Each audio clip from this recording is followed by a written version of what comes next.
Big Boss season 8 family week రసవత్తరంగా కొనసాగుతూ ఉంది. నిన్న ఎపిసోడ్ లో నబీల్ వాళ్ళ అమ్మగారు, రోహిణి వాళ్ళ అక్క కొడుకు, రోహిణి వాళ్ళ అమ్మగారు బిగ్ బాస్ హౌస్ లోకి ఎంట్రీ ఇచ్చారు. దీంతో బిగ్ బాస్ హౌస్ మొత్తం ఎమోషనల్ తో నిండిపోయింది. అయితే ఈ రోజు బిగ్ బాస్ హౌస్ లోకి యష్మి వాళ్ళ నాన్నగారు ఎంట్రీ ఇవ్వబోతున్నారు. బిగ్ బాస్ హౌస్ లోకి ఎంట్రీ ఇచ్చిన యష్మి వాళ్ళ నాన్నగారు యష్మితో కొన్ని విషయాలు కూడా షేర్ చేసుకున్నారు. యష్మి, నీ గేమ్ మొత్తం చాలా బాగుంది. నువ్వు చాలా స్ట్రాంగ్ గా గేమ్ ఆడుతున్నావు. కానీ నువ్వు చేస్తున్న తప్పు ఏంటంటే ఇండివిజువల్ గా గేమ్ ఆడు. నువ్వు చేస్తుంది నీకు అర్థం కావట్లేదు, కానీ బయట చాలా నెగిటివ్ గా పోర్ట్రే అవుతుంది. రిలేటివ్స్ నుంచి, చుట్టుపక్కల వాళ్ళ నుంచి చాలా నెగిటివ్ వస్తుంది. అర్థం చేసుకుంటావు అనుకుంటున్నా అంటూ నవ్వుతూనే మాట్లాడుతూ యష్మి వాళ్ళ ఫాదర్ యష్మికి స్ట్రాంగ్ కౌంటర్ ఇచ్చారు. అయితే బిగ్ బాస్ హౌస్ లోకి ఎంట్రీ ఇచ్చినప్పటి నుంచి కూడా ఒక పక్క విష్ణుప్రియ, మరో పక్క యష్మి.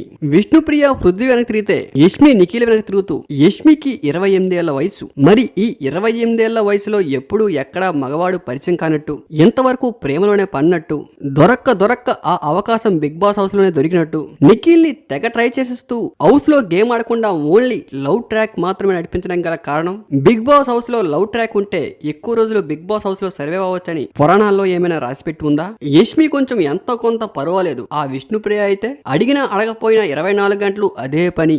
మనుషులు ఎంత దారుణంగా ఉన్నారంటే బిగ్ బాస్ హౌస్ లోకి వెళ్లి మీరు సభ్య సమాజానికి ఏం మెసేజ్ ఇస్తున్నారు? బిగ్ బాస్ హౌస్ లో గేమ్ ఆడుతున్న సమయంలో కొన్ని తరుణాల్లో లవ్ ట్రాక్ కనెక్ట్ అవ్వడం అనేది కామన్. కానీ పొద్దున్నుంచి రాత్రి వరకు అదే పనిపై ఏమంటే ప్రేమ. బిగ్ బాస్ చూస్తున్న ఆడియన్స్ కి, యూత్ కి మీరు ఏం మెసేజ్ ఇస్తున్నారంటూ ఎప్పటికే నెటిజన్లు విపరీతంగా విష్ణుప్రియపై, యష్మిపై రియాక్ట్ అవుతూ ఉన్నారు. అయితే హౌస్ లో ఉన్న వాళ్ళందరినీ ఒకసారి ఫ్రిజ్ చేసి బిగ్ బాస్ యష్మి వాళ్ళ నాన్నగారిని ఎంట్రీ ఇప్పించారు. దీంతో యష్మి వాళ్ళ నాన్నగారిని చాలా రోజుల తర్వాత చూసిన తర్వాత ఒక్కసారిగా పప్పా అంటూ ఎమోషనల్ అయ్యారు. నామినేషన్స్ టైంలో, నార్మల్ టైంలో అన్ని లాజిక్స్, అన్ని పాయింట్స్ మాట్లాడే మనుషులు love track Bigg Boss house లో నడిపిస్తే అది బయటికి విజువల్ వెళ్తూ ఉంది. చూసే ఆడియన్స్, ఫ్యామిలీ మెంబర్స్ వాళ్ళు ఎలా రియాక్ట్ అవుతారని అస్సలు ఆలోచించరా? అంటే ఆలోచన కన్నా ఎక్కువ ప్రేమ డామినేట్ చేస్తూ ఉంటుందా? ఈ విషయంలో యష్మి వాళ్ళ నాన్నగారు మాత్రం యష్మికి స్పీడ్ వార్నింగ్